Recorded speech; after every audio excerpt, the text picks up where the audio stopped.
Namaste, crypto aficionados and my fellow capitalists. I hope you guys are doing great. I'm back again with another video.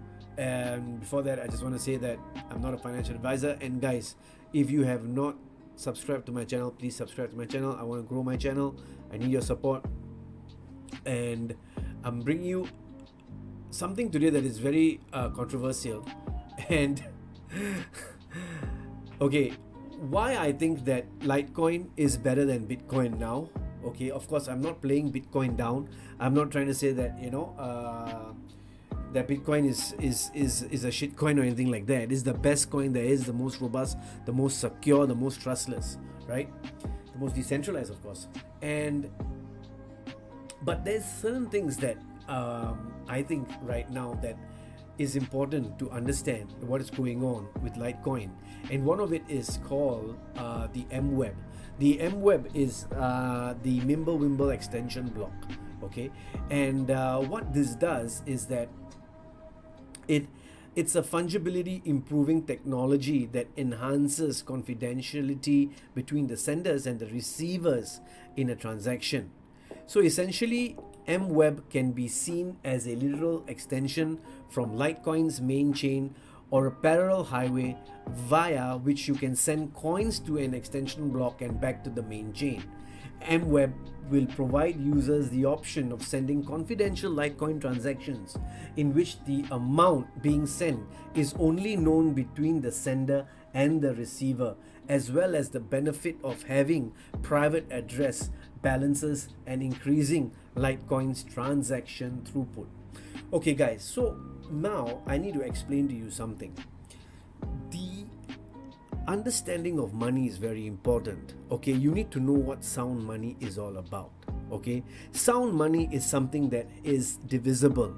Okay, the properties of money, the qualities that makes money a good, makes fiat a good form of money, or makes gold a good form of money, or makes cryptocurrency a form of good money. They must have these 5 things. And the first thing is that it has to be divisible. Okay, so fiat, if you look at it, yes, is divisible, right? You can divide it. You can divide $100 bills, $50 bills, $2 bills, and coins, 20 cents, 30 cents, or whatever. And then you have gold, right? Is it divisible? Yeah, you have your 1 kilo, and then you have your 10 gram, and then you have your 1 gram, and all that, your ounce and all that. So that's divisible. Okay, and your and cryptocurrency, of course, Bitcoin, Litecoin, 8 decimal places, right? I don't have to explain that. Okay, so that is the first thing. It has to be divisible. It has to be durable. So when we talk about durability, what is durability? Durability is that, it's not like, okay, if I use an apple as money, it doesn't work because it rots. I can't use food, right? Because there's a shelf life for food. It won't last. It rots, right? So it has to be durable, right? So fiat and gold and of course Bitcoin, right? It is durable. It's always there, right?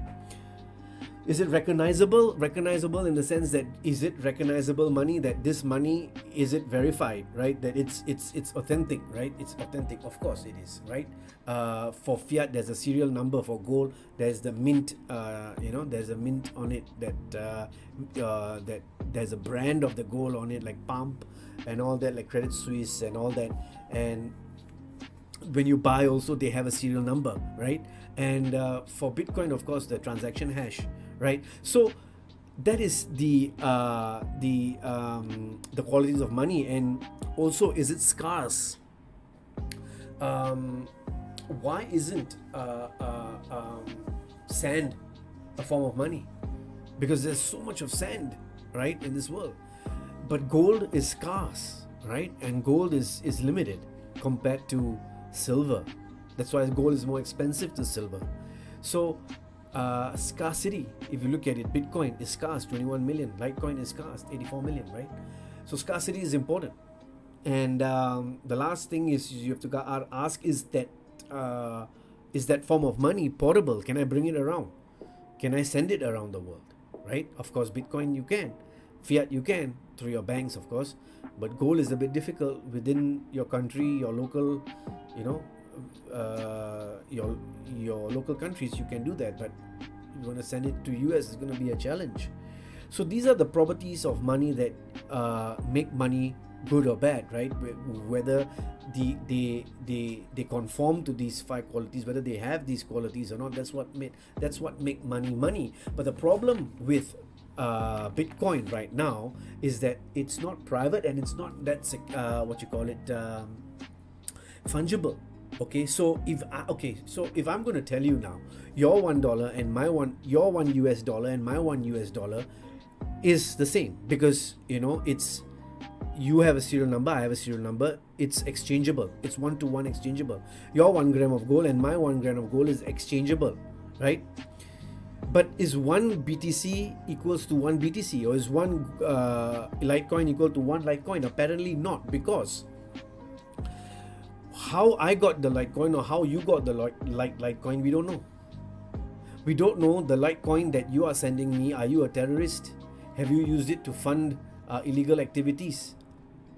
We don't know.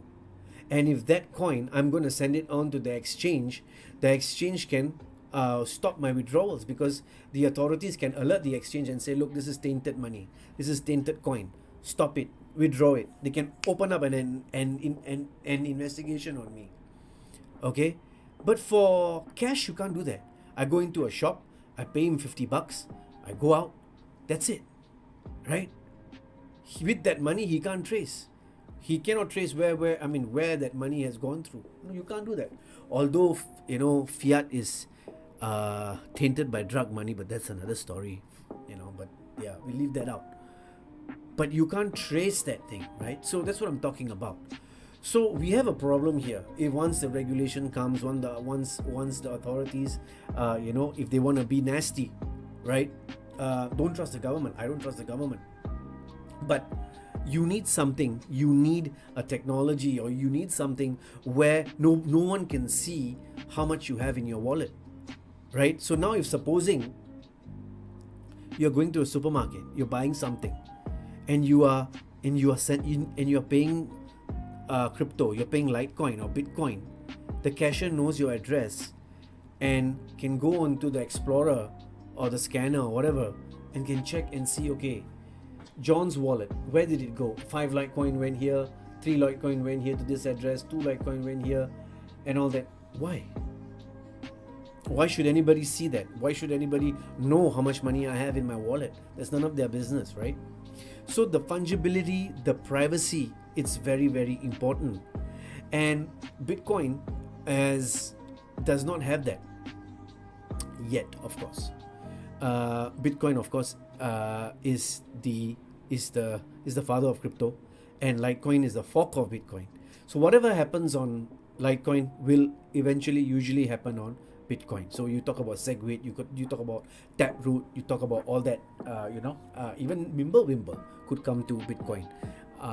So Litecoin is generally the test bed of Bitcoin, because they are a fork. Litecoin is a fork of Bitcoin. So we need money right now to be able to be privacy focused, to be able to shield us from the prying eyes. Financial privacy is a human right. Okay. Another example, if I were to give you, if that, let's say now you are an employer and you have staff and you're paying staff with cryptocurrency. So staff X will know staff Y how much he's getting, right? In an open blockchain. Staff A will know staff B how much he's getting. And that itself will be very uneasy, because everybody knows how much is getting paid. Imagine in an organization, I know how much you are getting paid. So it's like, it becomes very, very difficult. It becomes very difficult to accept that. So as long as you know that I'm paying you and how much I'm paying you, that is what is important. You don't need to know anything else. You don't need any other form of information. So that is what the Mimblewimble aims to give Litecoin, and I think this is why Litecoin is going to be huge, and the take-up rate will be bigger than Bitcoin, because let's face it, guys, Bitcoin, if you ask me, is not meant to be the payment for the masses. It's not a payment for them. Even if you talk about lightning and all that, no, I don't think so, guys, because Bitcoin is meant to be it's not meant to be fast. It's not meant to be, you don't need to scale it, right? Because where Bitcoin is going into the millions, only countries can afford Bitcoin in the future, and it will be it will be a means, it will be a settlement layer, right? It will be how countries settle their debts among one another. That is where Bitcoin is going. I'm talking about into the millions, into the hundreds of millions. So Litecoin is something where is a payment for the masses, because it's fast, and it's super fast. When Bitcoin, if you remember, in 2017, Bitcoin was very slow, and in 2017 I got fed up because the transaction fees for Bitcoin was high. Now it's not, because you're not seeing that, because not many people are paying via Bitcoin. But when the transaction rate goes up, you realize that Bitcoin cannot handle it, But Litecoin is different. Litecoin is fast. That is what it's meant to be. Like the sun and the moon, right? The sun revolves around the earth revolves around the sun. It takes about a year. But the moon is a satellite, right? It moves 2.5 days around the earth. So it's supposed to be like that. So things like Litecoin, things like Zcash, things like all that, Monero, these are fast payments. These are the people payments. But Bitcoin, I don't think in the future, I don't think it'll be too expensive for anybody to use, So guys, that's why I think, so this is my 2 Satoshis worth. I think Litecoin is going to do well, and let's see how it goes. So if you like this, please give me a like and subscribe to my channel, and I'll see you next time. Namaste.